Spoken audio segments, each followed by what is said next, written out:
dibia yekele gị Chukwuma na-enye ego ịgbara ọgwụ nne na nwa akwa gị mere ndụ fọrọ m akwa gị mere ka o wee dịrị m na mma Chukwuma aka dibia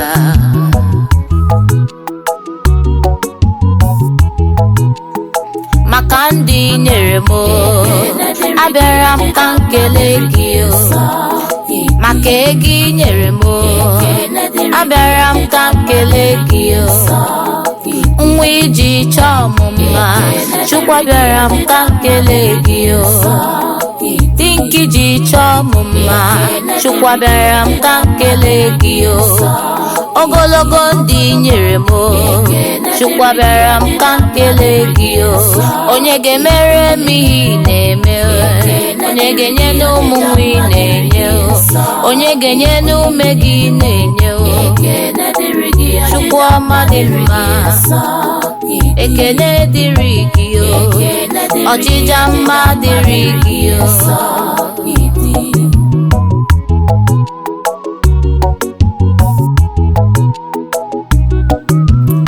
ịdị nsọ Chukwuma na ịdị nsọ onye bịa n'iru gị ọ ga-adịrị nsọ inweghị mgbanwe ma ncha chiminwego yi chacha ihe kwuru na ị ga-eme ọ bụ ya ka ị ga-eme onye kwuru na ị ga-agọzi ọ bụ ya ka ị ga-agọzi inwego oriri ma ncha Chukwu okike dị agbanwe agbanwe nsọ nsọ nsọ.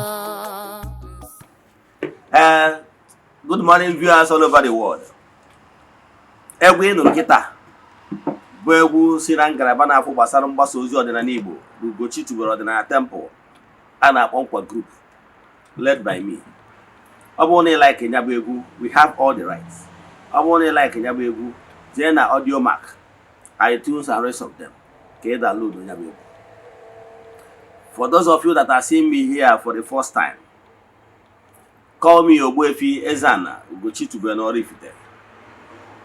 Oraifite is in Anambra State. Abụ m onye isi nchụaja na Ugochi tubelu ọdịnala temple. Anyị na-agba afa miri emi lụkwazi ọrụ mmụọ dị iche iche. Abụkwazi m onye isi nchụaja na ọdịnala Restoration Evangelical Mission. Bụrụkwazi onye mgbasa ozi ọdịnala Igbo. So you can call me a priest or ọdịnala evangelist, I will answer. My mission is to help people live better life. N'ụbọchị taa n'oge awa nke eziokwu, the hour of truth. Today's topic is why a woman cannot be a priest in Igbo spirituality. Why a woman cannot be a priest in Igbo spirituality. Akwagono ngị ihe bụ dị iche na priest, na prophet, na dibia, where did I go? Na aka ji ofo. Akwasiko mumu ihe ndị a in my previous lectures. But today, remember the topic: why a woman cannot be a priest in Igbo spirituality. Before we dive into today's lecture, important announcements. We are still in the month of December, and our monthly rituals for the month is still ongoing. You can still join our monthly ritual anywhere you are, all over the world. Distance is never a barrier in our sacrifices and spiritual work in the temple. So if you are interested anywhere you are, you can join us in this group rituals. It is a whole month ritual. What you have to do is to make token donation to the account number. Chat me on WhatsApp. I will tell you other details we need for you in order to book you. We place your 3 prayer requests in the altar. Now church and now go for throughout the month. Believe in me, we started this group rituals over 3 years now. We have lots of testimonies. Yes. But as you all know, in the temple, we don't share testimonies on social media or even in Eziokwu TV. You know why? It's not necessary. But I can tell you, and I keep telling you, na ọ bụrụ na ị chọrọ iso ihe ị ga-eme ewu chat am na WhatsApp. This morning I have gone to the temple to make declaration chụọ aja gọọ ọfọ kwubi okwu n'isi ndị niile sonyere anyị na nke ọnwa ya na n'isi ndị friends of the temple, children of the temple, and members of Eze-Ana Restoration Evangelical Mission and our fans all over the world ndị sonyere anyị. Etu a ka a ga-esi chụbido ya bụ aja na temple ụbọchị ọbụla, the last of the day of the month, last of the month. Anyị ga-eje na mmiri je kpee ile ọma na mmiri n'aha mmadụ dum, jee na-akpọ ọkalete chụọrọ ndị mmiri aja n'aha mmadụ dum, then proceed back to the temple to achụkwa aja to entities of powers in the temple, bụkwazi ebu n'ebe nchụaja wee mesara ka nwanne chụkwa aja na aja karịrị ọgwụ. Yes, so if you are interested in joining monthly rituals this month or even next month, I can tell you I'm going in the book throughout 2025. Yes, and when they saw an aja since 3 years I bidoro ya. So I wanted interested. Ma ọ bụ na o nwere ajụjụ inwe na nkụzi a, ma ọ bụ na ịchọ ka agbaala gị afa miri emi, write down these numbers: 0805 7837 I repeat, 0805 7837 ma ọ bụ 0813 8243 871 I repeat, 0813 8243 871. Let's now proceed into this lecture. Ihe ọma ị ga-emere onye fụrụ n'anya bụ tag the person, share this message. Ka ị na-eme nke a na-agwa ndị mmadụ gbasara our administrations. Yes, ka ị na-eme nke a ka Chukwu Okike pụrụ ime ihe niile gọzie gị ma gọzibiga gị oke. Now let's proceed. Like I told you before, the topic of today is why a woman cannot be a priest in Igbo spirituality. E nwere ọtụtụ ihe na-eme, especially na social media, and I want to come through this morning na social media ebe a woman dibia ji oji n'aka na-ama oji. So then wee na-agba n'aka na-agba n'ụkwụ. Ịma na ọtụtụ ihe na-eme maka na ihe emebiwo. Mana abịa today ka nkọwala gị for you to understand how things work in creation. Ejiri ịwa anya efe mmụọ, I do know, gra ejiri efe mmụọ maka mmụọ ịgba mmadụ ji ọkpụtọrọ ọkpụ. Time will just end. If you are a called one, Gente, listen. Whether you are a called one as a woman or you are a woman following us, there are some certain things you need to know. That a woman cannot be a priest is not out of neglect, is not out of segregation. No. I will explain in details the enormous power embedded in a woman. Manekele olweke. So permit me to digress a little bit, for you to understand. Let me tell you, in the spiritual realm, from time immemorial, as a spirit jam, we are all human spirit, nothing like man or woman. That is why even Jesus made comment in the Bible. Man Ajua about a woman that married 3 brothers. They now asked him, in paradise, who will that woman be his wife? He now told them, in the spiritual realm, in paradise, nothing like man or woman. Are you following? In original, our original self, as a spirit, as a spark. Yes, spark from the light. A spirit as a spirit jam. Our core you, the real spirit in you.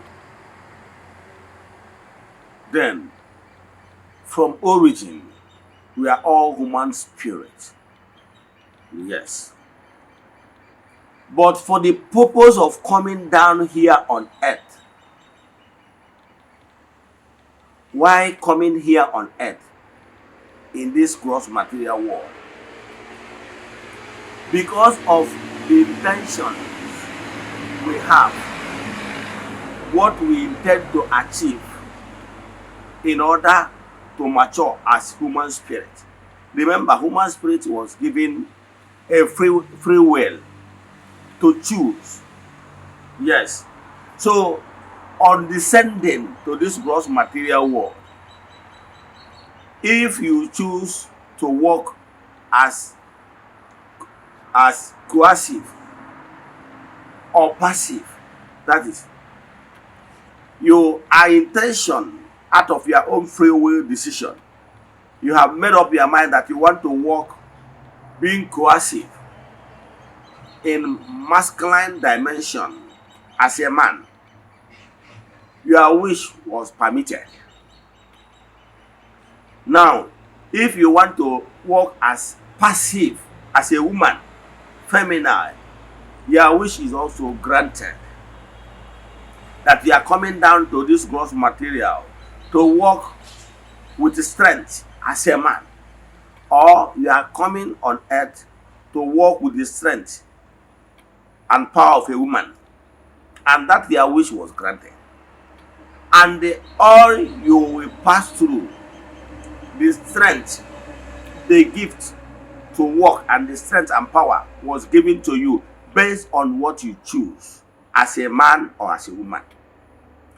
Is at the point of entering this gross material world that decision was made,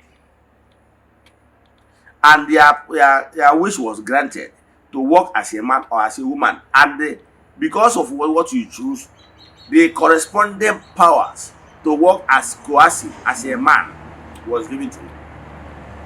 The same thing, to walk passive as a woman with the spiritual strength was given to you. That is why when you took that decision, the power that you needed to walk with as a man was granted. That's why the physical strength was given to you, to be strong enough in order to be a man, so that you will be able to do those masculine work assigned to you as a man based on what you have chosen. The same way as a woman, women have spiritual power and radiation that is very unique. As a woman, you were given that power and give you all the seductive shape in order to function as a woman. Let me tell you, from creation, man was given the power to be the head of the family. Yes, man was given the power to be the head of the family so that he will be able to lead. Yes, physically. Then, in other words, a woman was given another power, seductive power, so that the powers will balance. The man is the head. But when nature calls, the man will be humble and the woman is in charge. Yes. So a woman power, seductive power was given to a woman so that a genuine woman will be able to use that power given to her as a woman to negotiate, to balance the power given to a man as a man.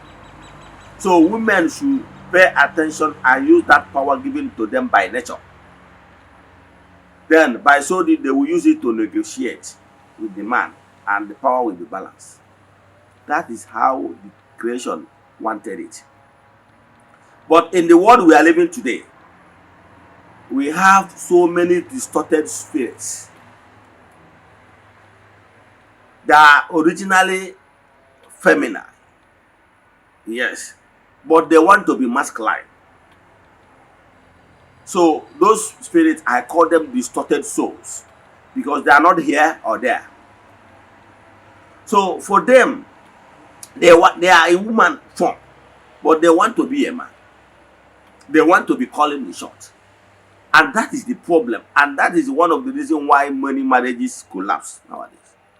Because a woman, instead of a woman to be where she's supposed to be, and total submission to the man as the head of the family, the woman wants to drag power with the man. And once you try to drag power with a man, you fail. Because A woman is not built in that manner. That we will be dragging the masculine power with a man. And why there is problem on earth nowadays is because most women neglected that supernatural power given to them as a woman. Even in the ancient time, he said, a woman shall compass a man.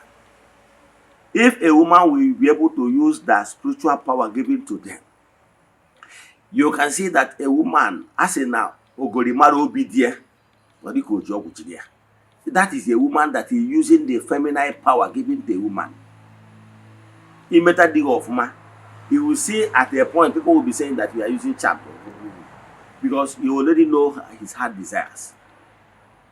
Or by giving the man, making the man happy, that you will be able to guide the man indirectly.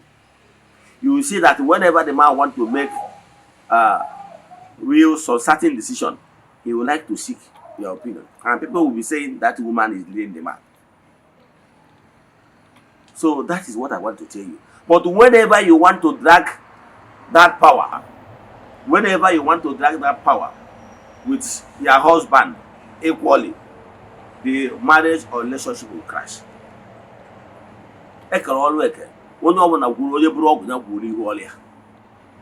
Let me tell you, in this world now, some women want to drag power with men.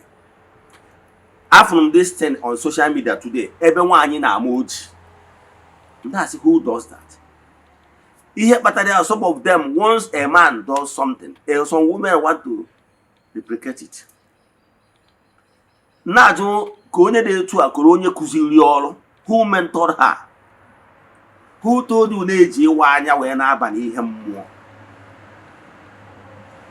na social media, age of fertility. When you're not here, when you're 20s or 30s, you put oji na amoji. Oh, when you have a staff. When you have a staff. One when you kid there. Or you have interest on what an age. You have oji. You have just a staff of authority. No, one. Yes, some people you see some people that will use wood to carve it. Yes, maybe beautify it. Some of this, their staff is just male staff, not oji. Oji mo. Makono ya bata na ifu ebe onye mo na oji. Obugo na ebe a na-eti mmụọ. Oji. Obugo na ebe anyị ndị dibịa nọ. Ifu mmụọ na-abịa n'uduru oji. Onye anwa na-eti mmụọ anwa na oji. Oji n'iru gị, ohoro oji anwa. Owere okwu ya, owere aja kpochie data oji anwa ọ mara. Ịma na oji n'ihu dibịa. Ịma oji ma oji, ọ sị gị kpochie data oji. O nwere ihe na-aghọta. Onye ma anyị ya wepụta na ọ na-ama oji, ọma oji, ohoro oji, ọma oji, ohoro oji, ọma oji, ohoro oji. Gị na-ekerecha ọjị bụ were okwu ya kpochie oji. Daka oji ka nwata nwaanyị ka na-ebido. Atụbọrọ dị fọdụ n'ime ha atụbọrọ dị imeri. Fọdụ ka nwa agbọghọbịa. Oji na-ama oji, maka ihe wụ ime oji. Isi na mmadụ na-asị na-amara oji, chere obodo ihe ka ọ bụ. Nwaanyị ọ na-ama mmụọ maka ihe ọ bụ. Ọ maka na ajọ ọfịa sịrị mawara m oji, ọ sị nwaanyị ma oji. Mụ na-aghọtara ihe bụ ime oji. Ihe na-achịkwa ọbọsị m na-akụzi gbasara oji na ihe oji they signify in Igbo spirituality. So what I'm saying is that oburu anything obuna efuru dibia nwoke mere siki ije mee. Ekele olu eke. Nwoke bụ nwoke nwere the masculine power elu olu a. O nwere spiritual work ụfọdụ nwaanyị amalụ. Achọrọ m ka njekwa afia taa mana ma can tell you. Ọ bụrụ na ị mara oje na be nna gị ka akọwala gị. E nwere some olu nwaanyị amalụ. Nwaanyị anọrọ adana. Nwaanyị anọrọ adana. Anamụ nwaanyị mana nwaanyị amalụ ya. Ịghọtara ya? Anọ nwaanyị ya dị ya. Nwaanyị na-adị nwaanyị ibie na ya dị one as nwaanyị. Ịghọtara ya? Ihe nwaanyị akwari enwe nwaanyị mana nwaanyị ya adọwa akwari. ịghọtara ya nwaanyị ahụ efi ewu akwari nwaanyị adịghị ekwu okwu agwụ nwaanyị adịghị arụrụ mmadụ agwụ mana ekwe ya ụfọdụ ọ na-enweghị iwe nwere ike ịchụ aja dị iche iche mana ọ bụ agwụ no ọ naghị alụrụ nwaanyị agwụ nwaanyị nwe onye agwụ na-enye nsogbu anyị alụrụ ya agwụ mana nwaanyị agba eji aka gbaa mpara rụọ ọrụ mmadụ agwụ no does that. Etu a ka ọ dị ọrụ a priest enwere ọrụ some certain work nwaanyị arị arụ ụfọdụ ụmụ nwaanyị kịta na-ejizi adaghị na-arụ oke ọrụ ihe afụzi nwaanyị kịta oje na-egbu oke ite na-egbu oke ite ihe a na-ekwu nwa agbọghọbịa ka na-atụ ime o nwere ọrụ siri ike ụfọdụ nwaanyị tụchagoro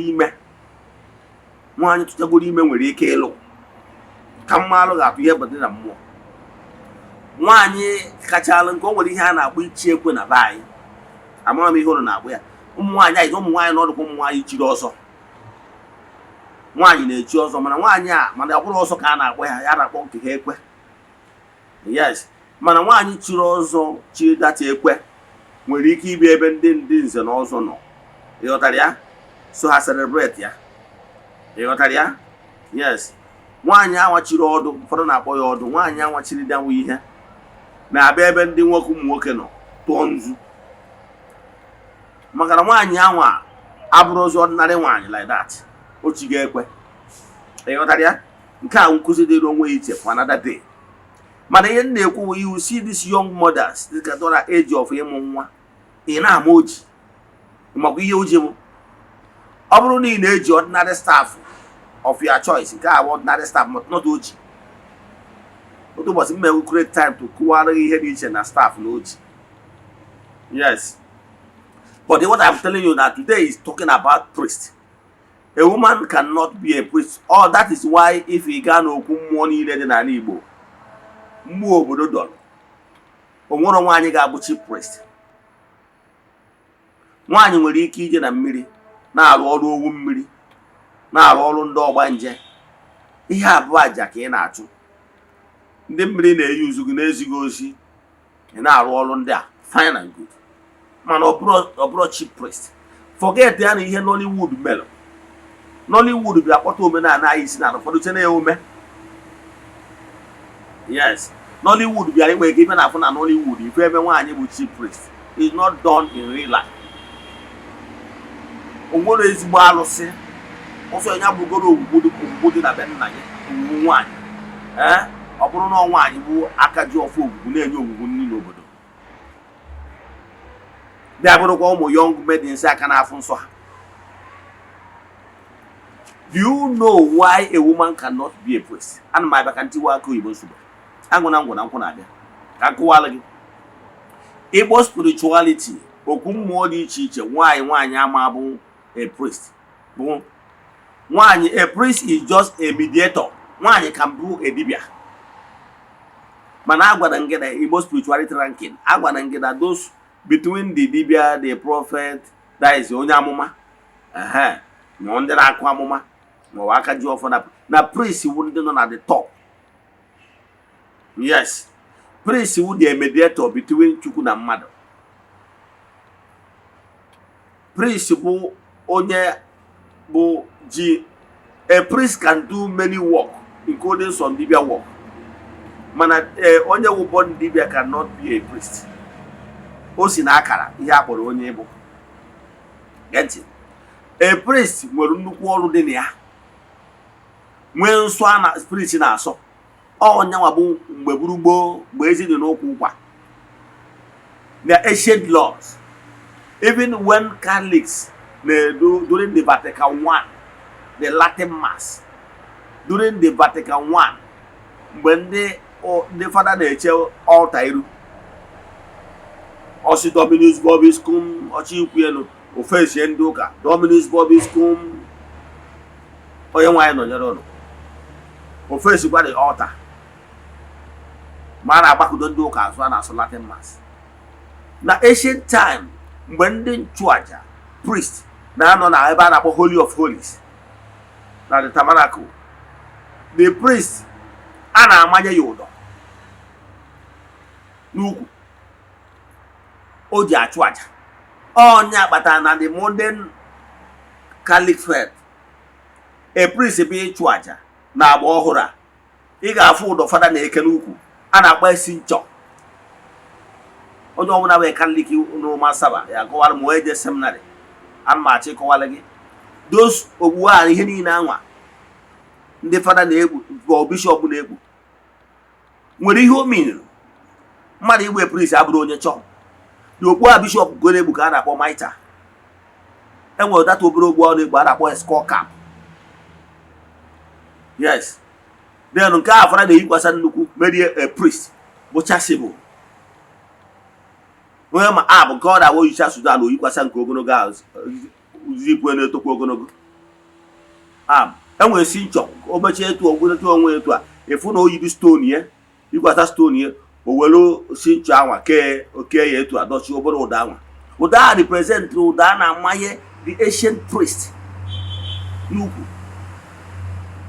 Ọ bụrụ na o jee n'ebe ịchụ aja anwa mmụọ gbuo ya, mmadụ ọbụla agha abanwu n'ime sanctuary ije bupụta ozie. Ụda ahụ amanyere n'ukwu a ga-eji wee dọpụta ozie o wee pụta n'ebe pulpit mmadụ ga-abanwu. Is it because that mezi modern ways na mezi ihe very simple? Ụmụ nwaanyị ọ na-amagozi na ya ahụ maka ihe wee priest. Ịmakwa na ihe wee priest bụ na mmụọ anwa anyị na-asa bụ Chukwu oge a ga-aba ya radiate his powers through you iji wee gozi ndị mmadụ. Mana ụmụ nwaanyị na-efe ozi na ha nwere ike imewe ihe niile ka nkọwara gị nwaanyị ha nwere ike ime. Yes, ọ bụrụ na anyị hate nwaanyị, we love women so much and we understand that without the presence of woman here on earth, ebe a a sweet place. And that mandate Gano Muba cannot happen. So we need you guys and we love you guys. Yes, ladies, we love you. But what I can tell you now, the truth must be told. Ihe na-achịkọwara na nwaanyị ihe bata na nwaanyị ama awe priest dị nke a gee ntị ma gezie nke ọma. Minus the physical attributes given to a woman. Yes. All one allow is too tedious that all he need the masculine power. Example, dịka onye nchụaja a na-ejide ebu.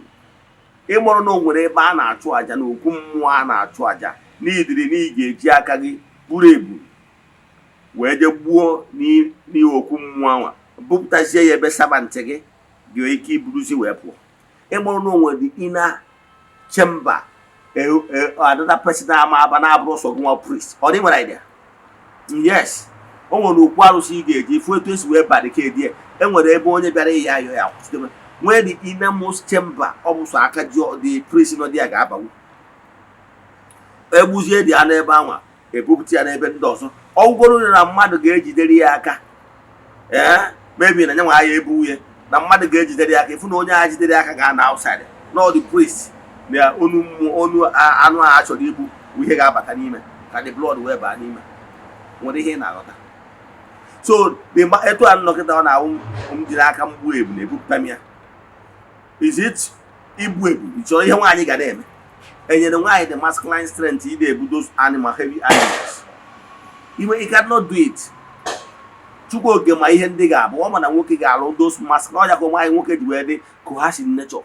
Let the nwoke the physical strength ime those things anwa. Ọ na-asịsị na unu dị nwoke mee n'ihe eme. O nwere okwu nna dị ekwu in recent time say what man do woman can do even better. Na-asị na ọ bụrụ na ihe niile a na-ekwu okwu nkọgheri maka na ọ bụrụ na ọ bụrụ nkọgheri onye anyị ndị mma mmiri ka ịfụ. So onye na-achị kwe kere ọlụ eke bụrụ na na-ekwu ka nkụwaziere ndị ikoko nwaanyị nwaanyị ama eme those things minus the spiritual strength. Anụrụ m onye na-ekwu na nwere ụmụ nwaanyị siri ike ka nwoke. Yes, amakwa ndị nwere distorted souls. But let me tell you, isigoro ike ka nwoke nwere ihe ị nwere ike imewu and nwaanyị na ime emie ka ngwa gị nye aka nchọ ka ntiwazere aka oyibo nsogbe. Why you should not do it is that a woman's spiritual radiation, a woman power radiation adjustable. Ọ na-agbago na-agbada. Yes, adjustable. Now, because the woman power is not stable, to be a mediator that radiates the grace to the people of God. any the stable current. Ọbụrụ current na-agbago gbatu ka o nwee ike energize ya the grace na-abịa n'etiti ndị mmadụ. O nwere oge nwaanyị na-anọ na the lowest ebb, nwe oge nwaanyị na-anọ na normal, nwe oge nwaanyị na-adị na mgbago. Ndị sayensị ndị gụrụ biology ya agwa gị na o nwere oge nwaanyị na-anọ na ovulation, nwe oge ọ nọ na menses, nwe oge ọ na-anọ na normal time. Ọkwa eziokwu ụmụ nwaanyị ekerekwa m ụnụ. During that, here about the physical attribute stages nwaanyị na-anọ n'ọnwa ọbụla. Ọkwa eziokwu.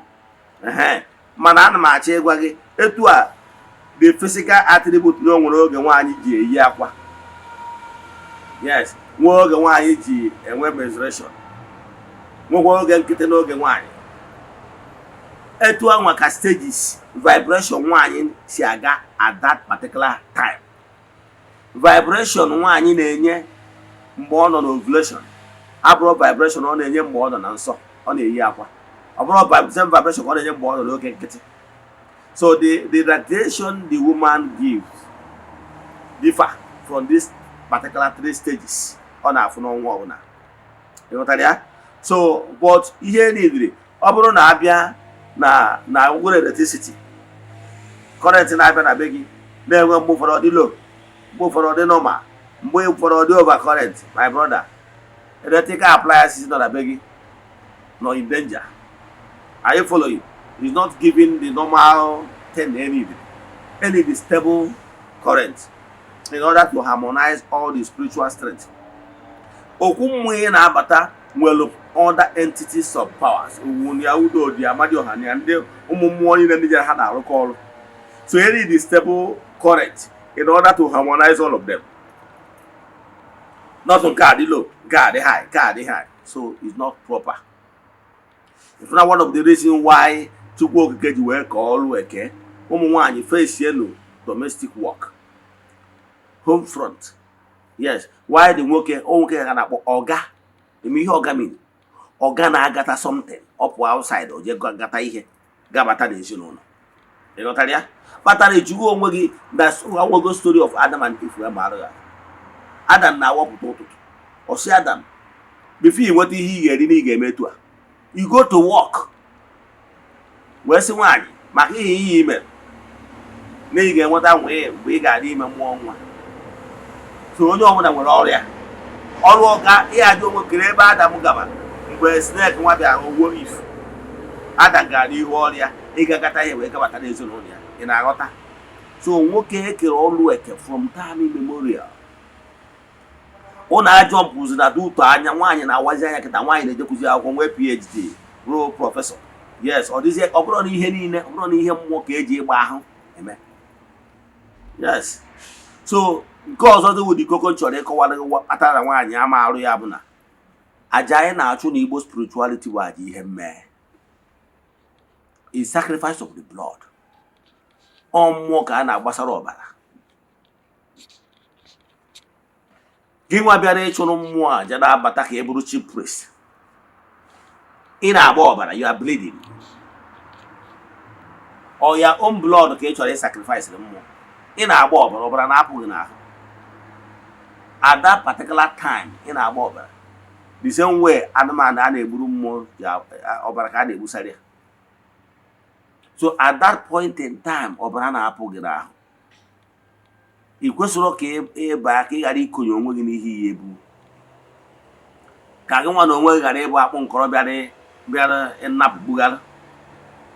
Because ị bịara ịchụ aja ihe mme. And gị nwa na onwe bịara ịchụ aja ihe mme na-agbakwụzi mme. O nwere ihe ị na-aghọta. Ọ bụrụ na o nwere ihe unu na-emebi, no. Mana na ọbara ahụ ị na-agba at that point in time. Yes, maka na ihe ị bịara ịchụ aja bụ ihe ga-agba ọbara. So it's not at the right time for you ebe a na-release ihe ọbara and ị na-agba ọbara at that point in time. Maka na ejiri ihe a na-agba na ntị agba n'anya, nwere ihe a na-agba na ntị gbaa n'anya anya akpọ. That is one of the reasons, those two cardinal reasons why a woman is not permitted.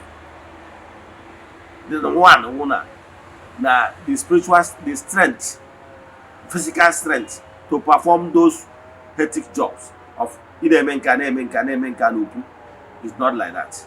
You know that spiritual strength by creation, that physical strength by creation. Nke bụ na the current of a woman is not stable. O nwere ka ọ ga-esi wee dị na ndị mmadụ bịara ka abịa chụọ aja that day. Asị ya na suddenly na onye nwaanyị upụrụ isi anyị na ọbara agba ọbara dị afọ na agha gozi ndị mmadụ. Efunia? So at that point in time, nwaanyị adịrọ stable ịbịa gozi ndị mmadụ. Ịbịa bara okwu ntụ aja wee asụ a priest wee gozie ndị mmadụ. So mana if a man is a priest, every day, 30 days of the month on there. Then nke ọzọ bụ na the power is not stable on a mogona agbada. That is one. The third one bụ na n'ihi na agba mme. Onye na-agba mme ama na-abịa achụ aja ihe mme at the same time. Yes, ka ị ghara ịbụ akpụ nkorobịa nnapụkpugara. Ịghọtara ya? So ihe na-achịkwa na unu women have enormous work. You people have not finished the work assigned to you people from creation. To look after the home front. To take care after the man. Take care of the home. Take care of prepare what the man will eat when he comes back. Take care of the home front and the children if they come. Now, you people still want to allocate heavy work, as heavy as the priest work, unto yourself. Again, you know from creation, you know on a buried in various homes. Now, I want to allocate another one for the fact that they want to challenge a man. They want to tell men that what they can do, you can even do teenager. Who does that? So, I respect you people. I love you people, but I can tell you, it's your personal opinion. The truth of the matter is that a woman cannot be a priest. That is why in ancient spirituality, every spirituality that has basis can never ordain a woman as a priest. Can we record that we are Malgodian religion? There is no way we can ordain a woman a priest. In various okumoni in na Igbo, nwere obodo ga-ewere ọfọ okwu arụsị nye nwaanyị n'aka. Minus that one, ka anyị jekwa n'ụka Rome, ndị ụka Rome, because n'ụka Rome ọ bụrụ na achọ Christianity, the fountain of Christianity is Catholic Church, if you don't know. Because Catholic Church belief and liturgy and doctrine is based on traditional Roman tradition. So they don't joke with that tradition. That is why Catholic of today can never ordain a woman as a priest. Yes, I know my Reverend sister. My sister. Reverend sister is not ordained. Are you following? It shock you, but it's true. I'm an insider. Reverend sister is not ordained. A 30-year man, a chiri happen at when they chiri, upon their chiri, the father and the sister after. Teach them when they hate them and take the vow. She just took vow. Are you following? Yes. You took vow. Oh, yeah, but if we ban it, sister, I want to have a first profession. Okwe is only can depend on the congregation. Only can let's say no 5 years. Yeah, and I got with that congregation for 5 years. And I wear first profession. After that first profession, Okwe came and I was second profession. Maybe another 5 years. Is after that 5 years. After that 5 years, each profession Okwe. She is free to leave the sisterhood. Yes, a friend of mine and a reverend sister today. Are you following? Without completing that nkwa. Man, all natures where you keep going for 5 years. After 5 years, you are free to go. You reside again. Then after the first profession and second profession, and when they hand about the final profession. Final profession ahụ na-ekwego nkwa finally na ime ejezi pụọ je n'ụọ dị ọzọ na Jizọs bụzi di gị as they believe. Ọ nke a ka ọ na-abụ imetazi ihe na-akpọ final profession add their mother na ya name. O nwere reverend sister mụ na ya maalụ mgbe a na-akpọ Reverend Mother Mary John. Mother Mary John amam nọ ka this one now onye side ọrụ. Reverend Sister Dr. Mother Mary John. Now, MSC and Guy were ringing. ewere wedding ring a ga-agbanye gị ha dị agba n'aka ekpe ọgbanye n'aka nri mana ọ ya agbakọ ya na second finger ebe a ọgbanye ifu na sista gba ring ebe a na-adị ka wedding ring ị mara na ihe ọ pụtara na omego final profession ọ bụrụgo moda na ihe ọ pụtara bụ na o decide go na ya ma alụso dị n'ụwa ị ghọtara ya yet ọ bụrụ ordained echiri echi ị ghọtara ya a na-eti ihe reverend sister ka o wee dị ebube maka na ọ bụrụ na etinye reverend sister etinye that reverend kedu ihe dị iche na nyara sister Franca nọ na Legion of Mary ma ọ bụ sister Rosemary nọ na Blue Army. Are you following? So ọ bụrụ Rosemary ordained o nwere ike ime ihe a na-akpọ consecration. Yes, the consecration of the Holy Eucharist according to Catholic faith is the climax point duty of a priest. O nwere ike ịtụdaba aja ihe mmee maka na ha gwara na aja ka ha na-achụ aja masị ọ sị n'elu obe na Jesu Kristi chụrụ aja na-agba mmee ma bezie n'elu ọta site n'ịgba ụkọ ndị ụkọchukwu na ọ dị agbazi mmee ejekwana katikizim jee ọfụma mana a na-achịkọwara gị no, the duty of a priest, the core duty of a priest is ịchụ aja masị ịchụ aja ha kpọziri aja masị mana ọdịnala bụ the core primary work of a priest is ịchụ aja. Other work priest na-emezi baptism ma confession ndị ahụzi peripheral works, but the main work ya bụ ịchụ aja is celebrate mass ịchụ aja.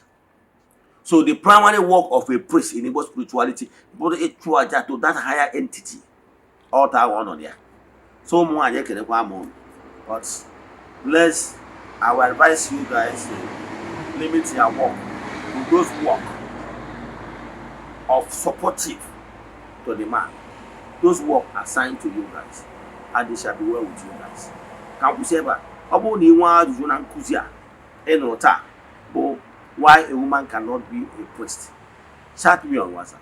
Ma ọ bụ na ịchọ ka agbaala gị afa mmiri emi ma ọ bụ na o nwere ajụjụ ị nwere na nkụzi a, chat me on WhatsApp. My private WhatsApp number 0805 78 37 672. I repeat 0805 78 37 672 or 0813 82 43 871. See you tomorrow n'oge awa nke eziokwu. Ọ bụrụ na ọnwa egburu onye eji wee chụ aja emechaa na ọ ya ekwu ome. May the blessings of Chukwu Okike pụrụ ime ihe niile be with you all. May the work of your hands begin to yield fruit. May you be favored. May you be protected. May the blessings be with you now and forevermore. Yeah, guys, yeah.